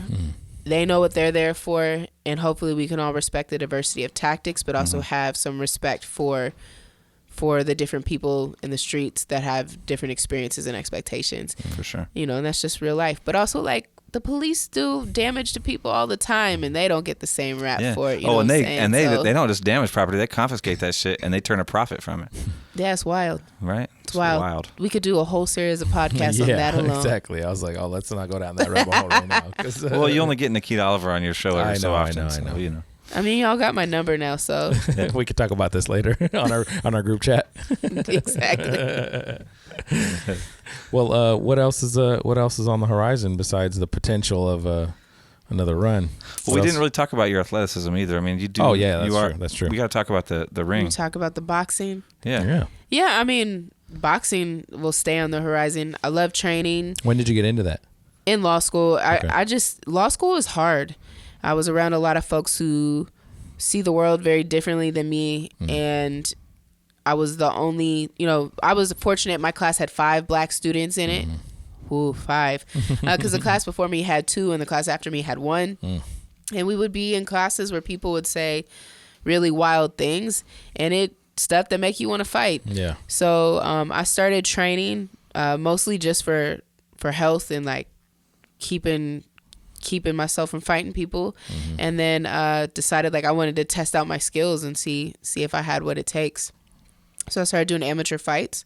I trained for amateur fights for a long time. Had my first amateur fight in May of this year at a tournament in Canada, because for whatever reason, Sook, BC has hella women that wanna box, so it's a good place to go up there to get some rounds. And then so in February of this year, I'll have another fight up in Canada. So I'm pretty excited about that. But for me, it's just a way to stay healthy. I love the community. A boxing gym, it becomes, because you're punching each other in the face. So y'all gotta build community. There's gotta be a certain amount of trust and love for each other in the sport. And I found that as much as the arts community has become a really sacred space for me, so has the boxing gym. Where are you training at? I train with Rain City Athletics with Coach Troy Pangilinan and Coach Ann Bailey. And then I also train at Athletic Forum, which is like a more of a strength and conditioning space. For sure. But both have just been essential both to my health and well-being and to my boxing. Yeah. You know? Yeah, and I saw my guy Robel from Athletic Yes. Forum started getting in his boxing too. So Rebel actually trains with my coach. Yeah. So, you know, that's the other thing I love about boxing is it has a way of building community, cross communities. And, you know, when you turn out to a match in the Pacific Northwest, you're going to see gyms from all over the place. And you'll start to build relationships. And so it's been really dope to see Rebel and Troy build that rapport, and then see how like boxing kind of starts to spill into Athletic Forum, and then like Athletic Forum spills into our space, and we're starting to see athletes move across spaces and really grow that community and support two businesses led by folks of color in our community, and that's tight. Right. So what? Back to the political realm. What? It's okay. You can laugh at me. It's fine. Everybody does. What would be some advice you would give somebody, say the layman, who doesn't really know, who wants to be more involved, but doesn't really know what avenues to take? I mean, what would be the best advice you could give somebody? It's a great question. Thanks. I do that every once in a while. Yeah. Good. You know, I think it depends on how folks want to get involved. I think basic involvement is just get involved in some community organizing, whether that's through an organization that you respect or with a group of people who share a concern for an issue, and you all start figuring out how to advocate for that issue. Like, get involved in some kind of movement first, or some kind of movement space. Because I think it's really important to be grounded in the grassroots. Politics has a way of taking you away from the front lines and the spaces where impacted communities are. But even like grassroots, I mean, that sounds nice, but like, you know, Where do you find it? Yeah, where do you find it? Who It's in your neighborhood, man. Yeah. It's the community group down the street. It's the school in your neighborhood. Sometimes it's at the coffee shop. You know, some of the best organizing in the world has started at coffee shops and bars of people just sitting around and talking about shit that matters to them, and then they decide they're going to do something about it. That's grassroots. You sit around, you talk about stuff that matters to you, and you decide you're going to do something about it. And you have a growing and evolving way of doing that, because it changes, life changes, humans change, environment changes. So that's what makes grassroots organizing so unique, is that it can evolve from whatever space you're in. My first experience organizing was on my college campus. Seattle Pacific University was so white and so wealthy and so Christian that it was an uncomfortable space for most other students. And those of us who were uncomfortable found each other, and we decided we were going to make change. And how do you make change? You have to start organizing your community. And that was grassroots organizing at its finest. I had no idea that's what I was doing, but I would say that was my first training ground. So wherever you are, if there's an issue you're seeing in that space, start to find other people who are feeling the same way. Y'all get together and first start building a space for yourselves, and then start identifying ways that you can attack that issue or challenge the powers that be, but do it together. That's the key. Doing it with people. Right. You can lone wolf anything, but you're going to be less effective and much easier to take out. It's easier to silence one person than it is 10. And 10 almost inevitably always grows into 15, 20, 25. Yeah, exactly. So I think start where you're at. If you're really wanting to get involved in politics, start paying attention to your local city hall or your local county council. Go to a couple council meetings. Go to a couple city hall meetings, just so you can see how those spaces function. I think for a lot of us, those are uncomfortable spaces because we don't understand how the rules of order work, or we don't know what's going on there. Go to a PTA meeting. I mean, I think that's even a space that for some of us, it's not a space we want to be in, but just start to see how bureaucracy and government works. And then build relationships. I mean, relationship is key. Folks would say that wealthy folks who run for office don't have to do the same kind of relationship building. They maybe don't have to start as ground level as we do, but it's all about nepotism. Yeah. And so we got to learn how to be about relationship building with values, with principles, and doing that in a way that honors what you're really there for. And I guess that would be the last thing I say. What are your values? What are your principles? Start to really figure those out, because it's easy once you get into the spotlight to lose track of what you cared about in the first place. So places I go for accountability would be like the People's Institute for Survival. they do undoing racism workshops that teach people organizing principles, so you can really figure out what your values are. Read books by smart people. Like Huey P. Newton shaped so much of how I think, not just because he was a Black Panther, but his interest in law was very formative for me. The way that he viewed the institution of law and the way that he used it, he weaponized something that was used to oppress. Right. And I learned a lot from reading about that. Asada was one of the first like revolutionary books I really read. Like I got it in college. I found it in like a bookstore, and I was like, has a cool Black lady on the front. I should read this. And I started. Didn't even know who she was? I didn't even. Y'all look, Indianapolis. Right. I didn't go to Indianapolis public schools, but Indianapolis Pike High School. It did me wrong. They did me dirty. Okay.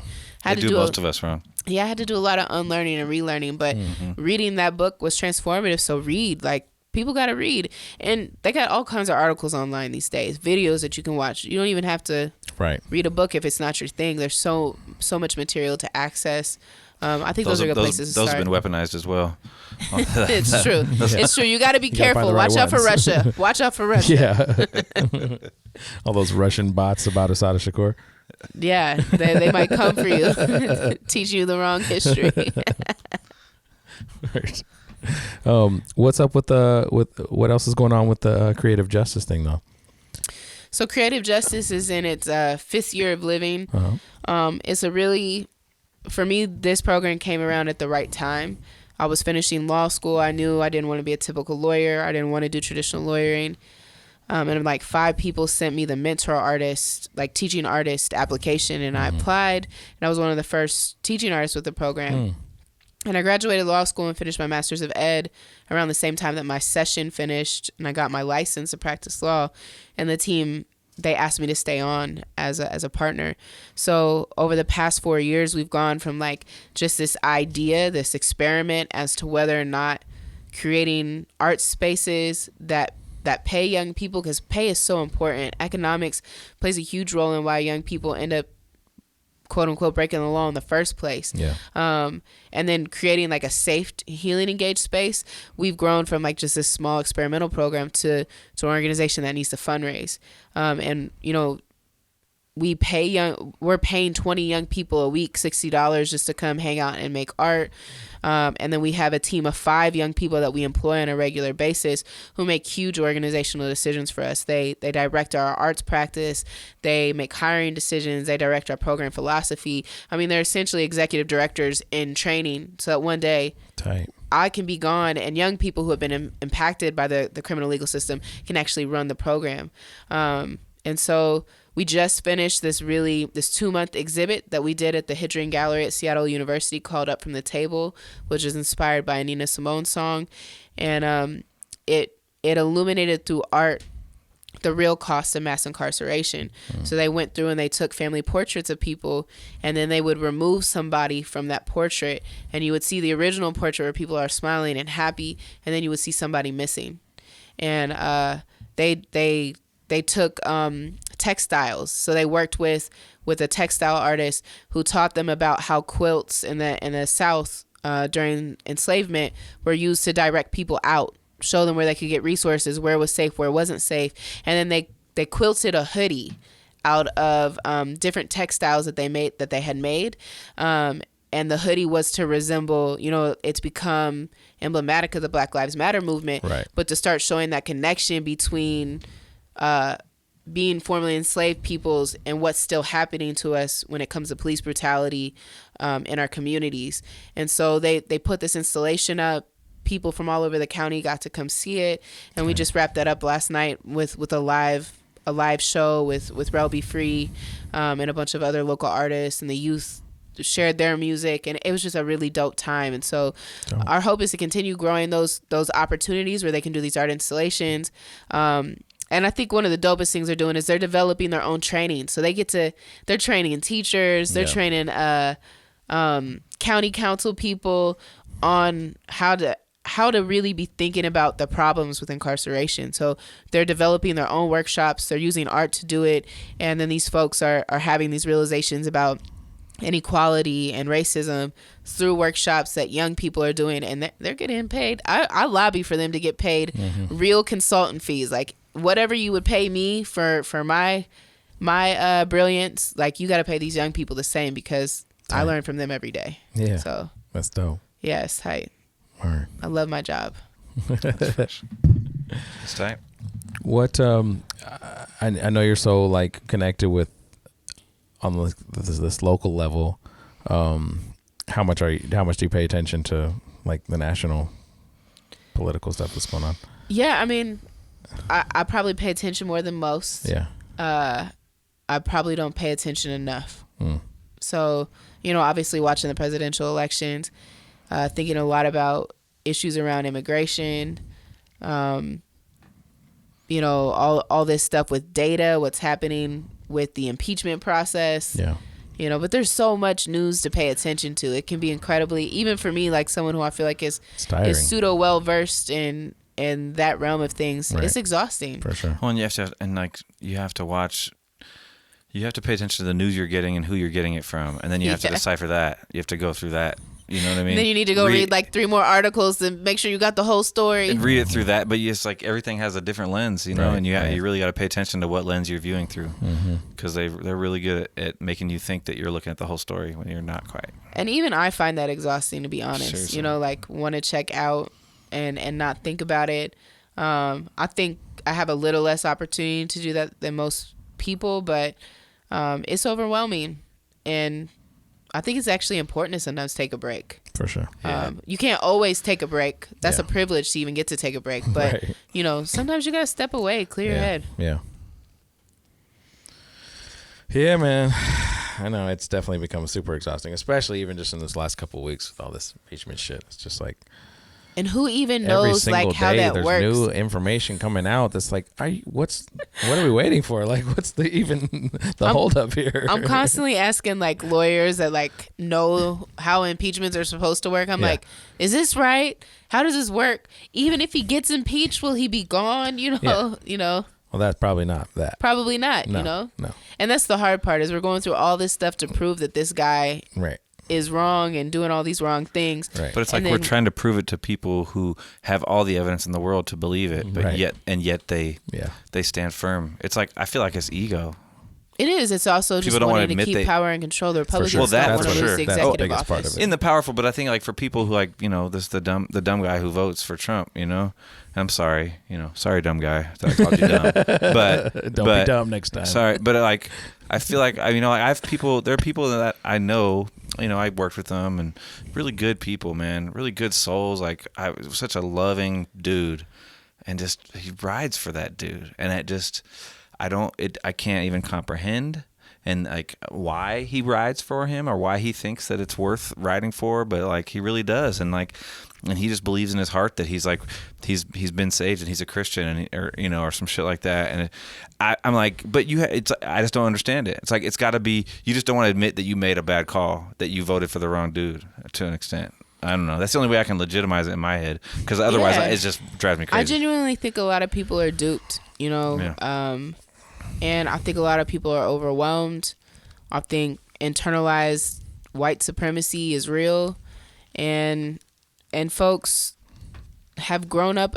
I grew up a particular way. It took leaving the Midwest and having like huge life-changing experiences to shift the way that I think about the world. Not everybody gets that opportunity. And when I go back home to Indiana, I certainly have family who is voting for Trump. Not necessarily in my immediate family, but connected.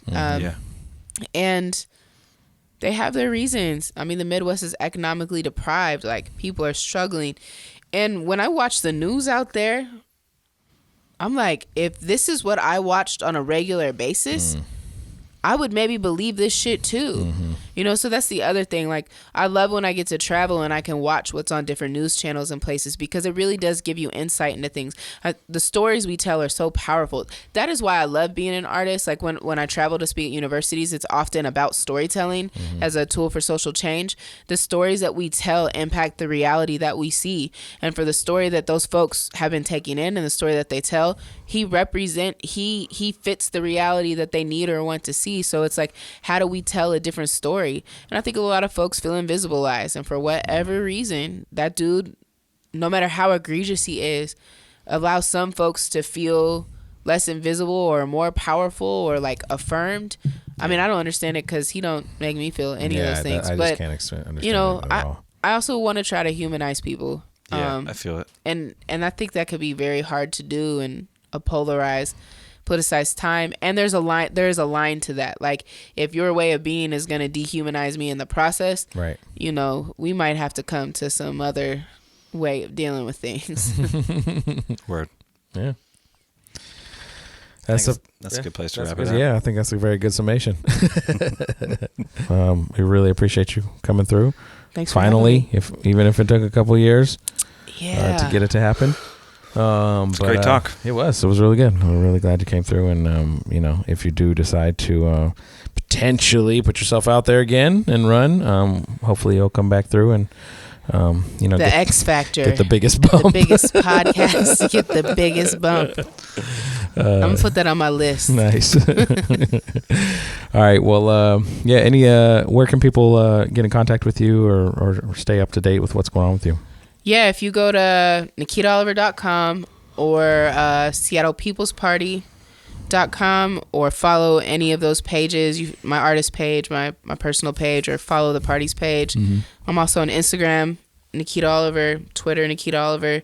I post a lot about, you know, mostly movement work, but just keeping people up to date. Oh, that would be the other thing I say. If you want to get involved in movements, go find some people to follow online, good ones. Follow good people online. Is another great way to build that muscle. So follow Seattle People's Party. We got some cool things coming up in the future. Right. And really trying to dig into how do we serve community. That's really important for us. Dope. Word. You can always stay up to date with us as well. Follow us on IG at The Biggest Podcast, on Twitter at The Biggest Pod, and you can hit up our website, thebiggestpodcast.com, for all of our episodes. Yo, we're streaming now on YouTube, son. Oh, we're not streaming on YouTube, but we do have our full episodes on YouTube. Sorry, I dadded that. Yeah. Too dad. Yeah, Just edit me out. Okay, wait. Reset. All right. Hey, we also have a YouTube channel now as well. That's right, at The Biggest Podcast on YouTube. So the best way I found to find it is to, because of our generic name, is to go ahead and type The Biggest Podcast, one word, no space. Yeah. Comes right up. It comes right up. That's right. Yeah. And we're going to be continuing to put out the full episodes on full video episodes. So if you get all your content, if you're not big on listening to podcasts on audio, but you do mess with YouTube, then go check it out there. Yes, sir. All right, word. Well, man, for The Biggest Podcast, myself, Miguel Rockwell, Hawkins Bird. That's me. Nikkita Oliver. Peace. Nikkita Howard. my alter ego. Yeah. All right, and we out of here. See ya. It's the biggest.